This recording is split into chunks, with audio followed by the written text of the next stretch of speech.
최근 광주 강성구 월계동 한 전자고등학교 담벼락 보행로인데 스터디 카페에서 공부를 마치고 집으로 귀가하던 17세 여고생이 개안이 휘두른 흉기에 의해 안타깝게 목숨을 잃은 사건이 있었습니다. 이 사건의 범죄자 23살 장윤기입니다. 그래서 이 시간에 이놈이 어떤 삶을 살았는지 제가 현장에서 보고 듣고 느낀 점 그대로 말씀드리도록 하겠습니다. 이 살인마 장윤기 식당에서 알바 거쳐가지고 부 매니저급 직책으로 일을 하고 있습니다. 5월 2일이에요. 그 식당에 함께 일하던 베트남 여성 이놈이 1년 동안 계속 쫓아다녔어요. 사귀자고. 스토킹이죠. 그날 일을 마치고 늦은 시간 이 여성은 혼자 살고 있던 원룸으로 귀가를 합니다. 5월 3일 02시경이에요. 이놈이 그 원룸 찾아가서 바깥에서 기웃거려요. 이 여성이 인기척이 나니까 내가 주문한 택배가 왔구나 하고 문을 여는 순간 이놈이 그냥 밀치고 안으로 들어갑니다. 왜 그러세요? 나가주세요 하니까 닥쳐. 야, 너 휴대폰 내놔. 뺏어버립니다. 너 비번 뭐야? 아니 왜 남의 휴대폰 비번 갖고 그럽니까? 제발 좀 나가주세요 하니까 이때 이놈이 목을 조릅니다. 한 1분 정도 의식을 잃었고 의식이 돌아오는 순간 이놈이 강제적으로 성폭행을 해버려요. 이 여성은 무서워서 옆에 있으니까 신고조차 못하고 벌벌 떱니다. 그냥 빨리 가달라. 나가질 않아요. 거기서 잠을 자버려요. 밤새도록 벌벌 떨면서 이놈하고 같이 있을 수밖에 없었어요. 오후가 됩니다. 함께 그 식당으로 출근을 해요. 잠시 그 쉬는 타임에 이 여성은 경북 칠곡에 거주하고 있던 사촌 베트남 언니한테 전화를 해서 언니 오늘 밤에 실은 우리 그 매니저한테 자기가 거주하고 있던 원룸에서 성폭행을 당했다. 내가 너무 힘드니까 빨리 와달라 라고 구조 전화를 걸어요. 그 언니가 한급히 그 식당을 찾아왔고 오후 한 4시경에 조태죠. 이 여성을 데리고 나갑니다. 이 모습을 이놈이 전부 다 쳐다봐요.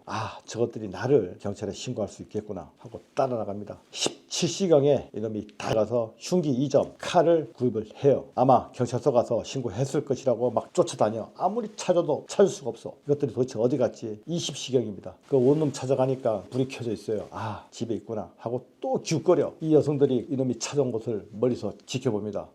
저놈 정말 무서운 놈이다. 바로 경찰에 신고합니다. 나를 쫓아다니는 이 스토킹 범죄자가 지금 집 앞에 와 있다. 빨리 와달라. 한급히 경찰이 옵니다. 경찰 출동 모습을 보고 이놈은 한급히 이 현장을 벗어나요. 여성들은 필요한 옷만 챙기고 범행 당시 담요에 혈흔이 묻었어. 증거입니다. 이걸 챙겨가지고 바로 칠곡으로 가요. 5월 4일 날 칠곡 경찰서에 가서 장윤기를 성폭행범으로 고소를 합니다. 이놈은 그때부터 계속 이 베트남 여성을 찾아다녀요. 신고를 하게 되면 자기가 교도소 갈 수도 있고 막아야 되고 또 말을 듣지 않으면 이 흉기로 이 여성을 살해하기 위해서 찾아다닙니다. 암만 찾아도 없어요. 5월 4일 늦은 시간이에요. 그 피해 여고생이 지나가는 것을 목격을 해요. 쫓아갑니다. 그게 외길인데 그 집 방향이 신창동인데 이놈이 길을 너무나 잘 알 거 아니에요. 1.2km를 쫓아와요. 외길 확인했어. 차량으로 먼저 앞질러서 가서 큰 길 갓길에다가 차를 세웁니다. 백밀러 보니까 여고생이 걸어와요. 지나가자마자 흉기를 들고 나가서 흉기 들고 딱 하는데 여고생이 깜짝 놀래. 이놈이 바로 그냥 목 등을 찔러서 비명 지르면서 바로 푹 쓰러집니다. 마침 거기가 6차선인데 그 맞은편 지나가던 17세 남학생이 이 비명 소리를 듣고 한급히 넘어와요. 이 여고생을 부축하는 순간 아저씨 119 불러주세요. 쓰러집니다. 이때 이놈이 가도로 이 남학생도 찔러요. 손, 목이 찔린 상태에서 이 남학생은 도망갈 수밖에 없었고 이놈이 쫓아가요. 이런 와중에도 진한테 전화를 걸어서 그 현장에 여고생이 피를 흘리고 있다. 빨리 구급차 좀 보내달라 하고 도망을 갑니다. 이놈은 다시 돌아와서 자기 차 올라타고 한급히 현장을 벗어납니다. 피해 여고생은 그 고통 속에 구급차가 오면 빨리 타기 위해서 기어서 보도블록 남 앞에 웅크리고 앉아서 의식을 잃습니다. 구급차가 와서 급하게 가까운 병원으로 이송되었지만 가족분들께서 병원에 도착했을 때는 이미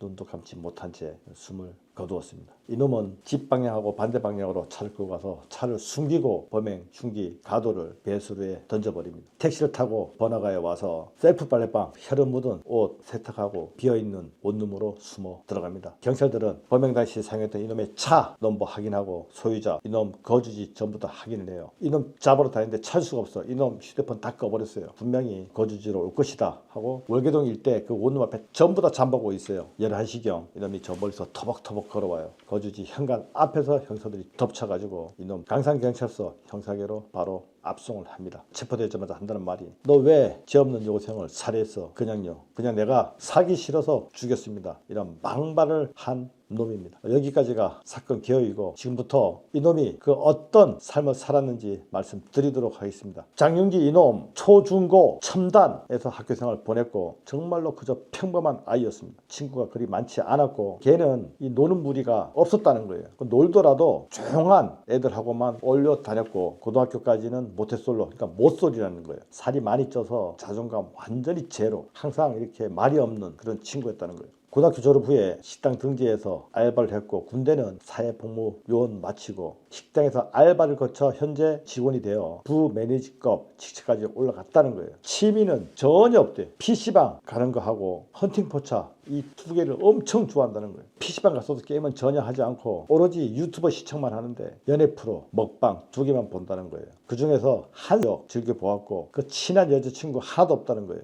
살이 빠지고 그 얼굴 좀 바뀌고 친구들이 야 너 잘생겨졌다 하니까 매우 흡족해하면서 자신감이 많이 올라왔다는 거예요. 이 만날 때마다 하던 얘기는 딱 정해져 있어요. 여자 얘기가 주로 많았고 자기가 헌팅 포차 가서 여자 만나 한 2번 정도 오는데 너무 좋았다. 여자들이 날 너무 좋아한다. 이런 얘기를 계속 한다는 거예요. 오랜만에 이런 얘기만 하고 앉아있고 참 씁쓸했다는 거예요. 그러면서 자기가 유일한 낙이 헌팅 포차 가는 것이다 라고 자기 입으로 직접 얘기했다는 거예요. 그래서 이제 이 친구들이 야 너 그리 술 많이 먹지 말고 너 돈 모아야 되는 거 아니냐, 집도 천다니면서 왜 자취하냐, 그것도 같은 동네에서 그렇게 물어보니까 그냥 웃으면서 그냥 그래 라고 답을 했다는 거야. 자, 이것은 집에 있으면 밤늦게 돌아다니면서 여자들 만나지 못하니까 이렇게 원룸 나와가지고 실컷 여자들 만나려고 했던 것 같습니다 라고 얘기를 하더라고요. 이 사건의 이 범인이 장윤기 알고 어떤 느낌을 받았냐라고 물어보니까 공통된 의견입니다. 그런 징조가 1도 없던 애인데 그 속마음을 전혀 몰랐다. 처음 소식 접하고 이해가 되지 않았다. 하지만 이젠 아무 죄 없는 어린 여고생을 아주 잔인하게 살해한 악마이고